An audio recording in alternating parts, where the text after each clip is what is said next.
beda jawabannya. Nah ini masalahnya ibu-ibu. Ibu ingin punya suami jujur, mau. Ibu siap kalau suami jujur? Siap. Jadi kita nggak cocok. Mulut dengan hati itu nggak cocok. Itu teh bau munafik itu.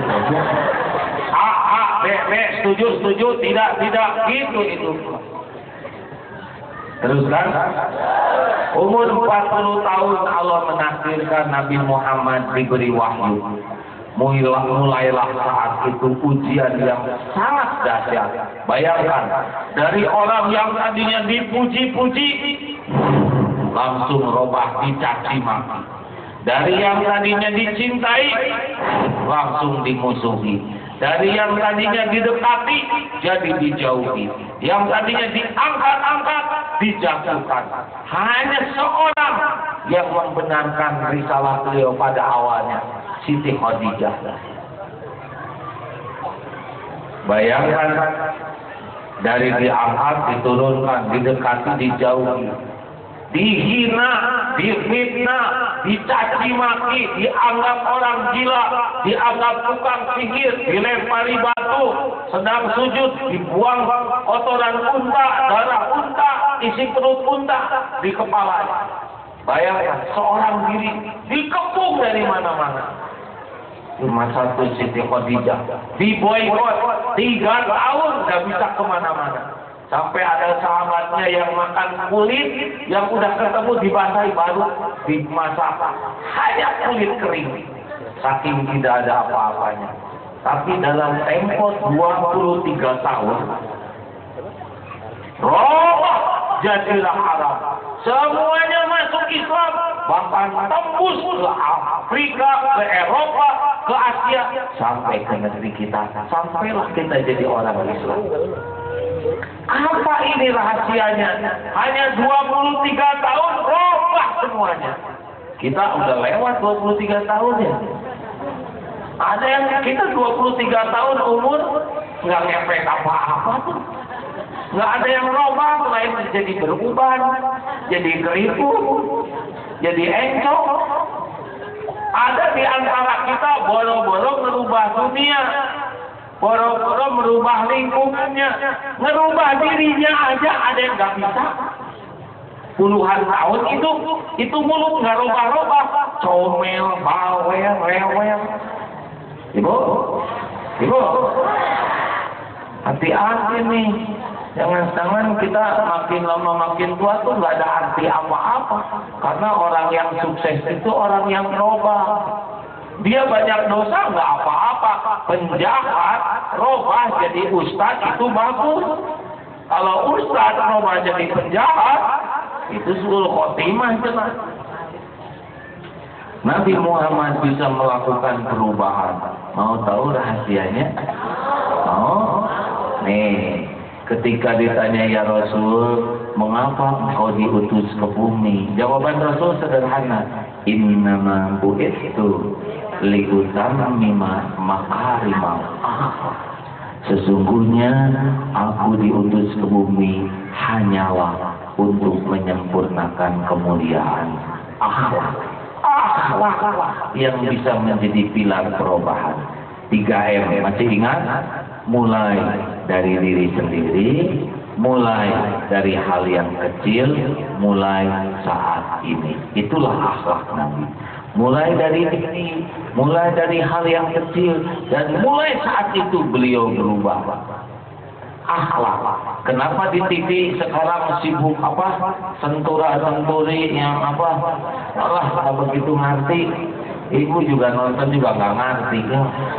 Triliun itu teh berapa nolnya? Pusing saya juga Bu. Jangan kebanyakan mikirin senturi, nggak ke hati ya. Mending dosa sendiri yang dipikirin. Halo? Ibu mikir apa sih? Akhlak, kuncinya akhlak. Semua orang mencari akhlak yang baik. Benar kan? Akhlak itu apa? Akhlak itu reaksi spontan kalau ada kejadian. Ini kuncinya nih. Kalau ingin sukses pegang ini. Apa reaksi spontan? Ini kalau sedang duduk begini nggak kelihatan ini yang aslinya, ya kan? Apalagi ibu-ibu pakai dandan, tuh beda, yang aslinya bukan ini. Ya nggak apa-apa sih kalau mau dandan.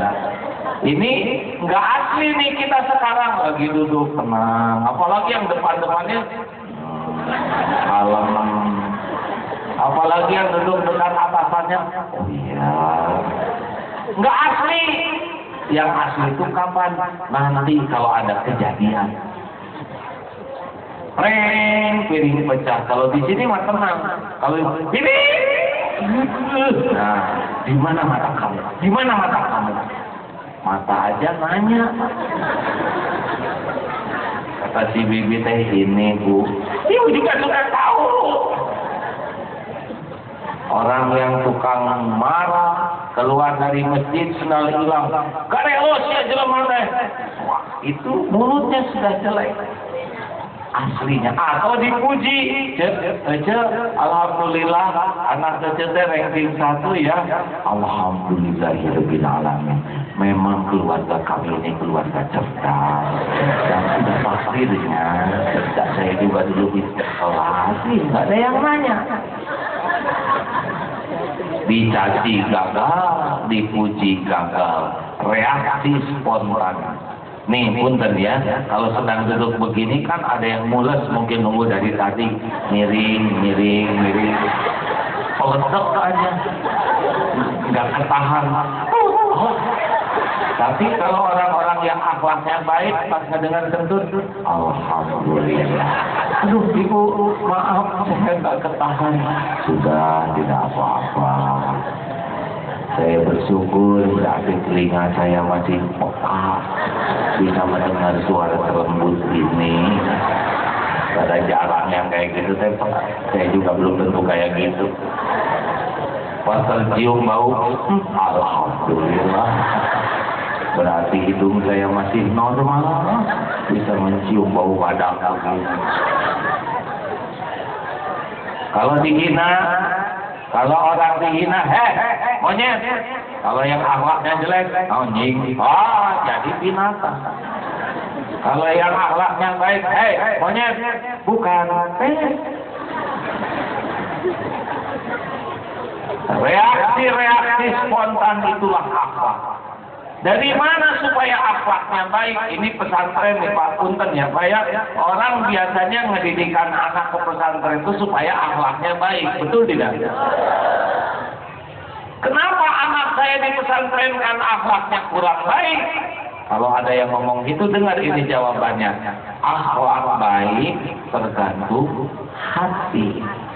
Menurut Rasulullah, inna fil jasadil mudghah idza saluhat saluhal jasadu kullu wa idza fasadat fasada jasadu kullu. Jadi orang itu baik buruk akhlaknya tergantung baik buruk hati. Jelas? Halo? Ini penting nih, sukses. Kuncinya akhlakul karimah.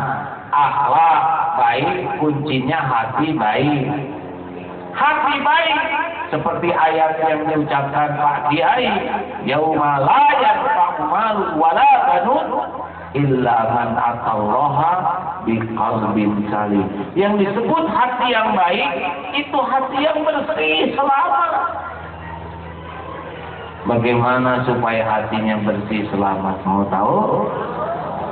Orang yang hatinya bersih itu adalah orang yang la ilaha illallah. Sama-sama.